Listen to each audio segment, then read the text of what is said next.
How did your marriage end? People always ask that question as if there's a single moment, some clean break where everything shattered. But the truth was a slow unraveling, like a thread pulled quietly from the edge of a sweater. You don't notice it first, not really. Then one day you're left holding a tangled mess and wondering how it all came apart. I met Sarah when I was 24. She had this energy, this spark. She laughed loudly, loved deeply, and lived like the world had been built just for her. I was drawn to her from the start. We fit. At least that's how it felt. Our first few years were good. Traveled, cooked together, fought about little things, and made up just as quickly. We dreamed big, stayed up late, made lists of baby names, even though we weren't ready. She was my best friend. But real life crept in like fog. Jobs got stressful, bills piled up. The dog got sick. My father passed away. Then her mother fell ill. Life no longer felt light. We were always tired, always distracted, always putting things off until next weekend. At some point, we stopped listening. I'd come home and go straight to my laptop. She'd be on the couch scrolling through her phone. We were still under the same roof, but we weren't really with each other anymore. I thought it was just a phase. I told myself all couples go through rough patches. But rough patches aren't supposed to last 3 years. The first time I really knew something was off was the night she didn't come home. She told me she was out with coworkers. I believed her mostly. That flicker of doubt, that feeling in my gut, ignored it. Denial is warm. It's comfortable. It lets you sleep at night. Later, I found out there had been someone else. Not serious, she said. Not real. Just someone who made her feel noticed. Shh. I should have been furious, but I wasn't. I was hollow. Somewhere deep down, I already knew we'd lost each other long before that. We went to counseling. We tried. Won't pretend we didn't. There were long talks, late-night promises, tears on both sides. But trying isn't always enough. Sometimes, the damage runs too deep, or the person you're trying to be close to isn't who they were anymore. Maybe you aren't either. It ended not with a fight, but with silence. We sat at the kitchen table on a Tuesday night.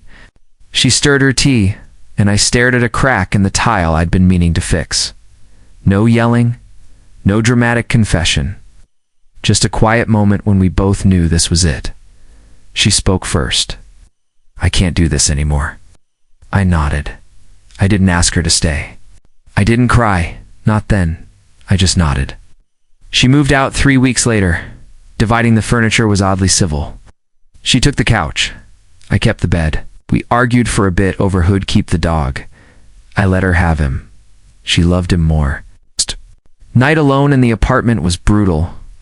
I thought I'd feel free, or at least relieved, but instead it was just quiet.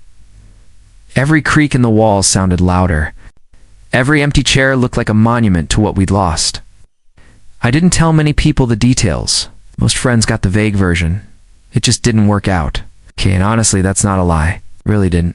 But not because we hated each other. Not because someone cheated or screamed or slammed the door.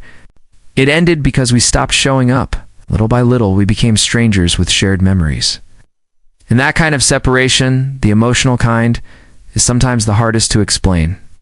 There were moments after the divorce when I questioned everything.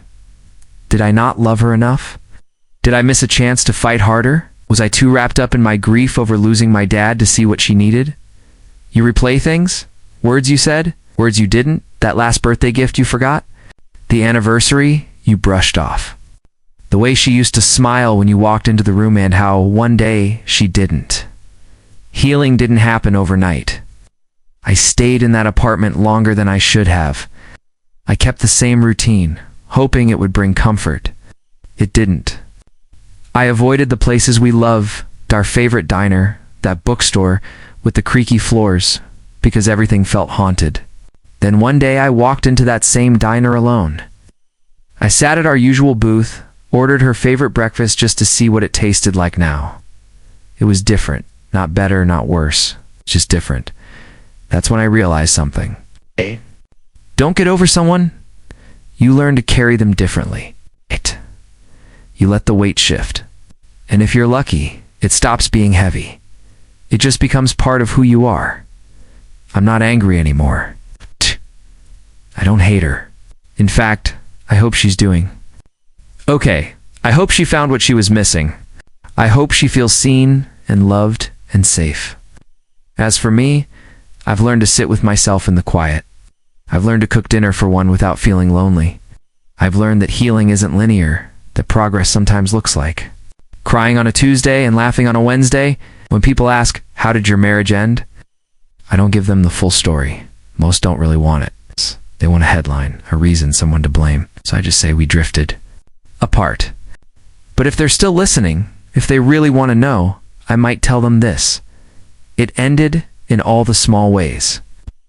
In the quiet, in the neglect, in the missed chances and swallowed words, in the love that was there, but slowly stopped being enough. And in the end, it wasn't a collapse. It was a letting go.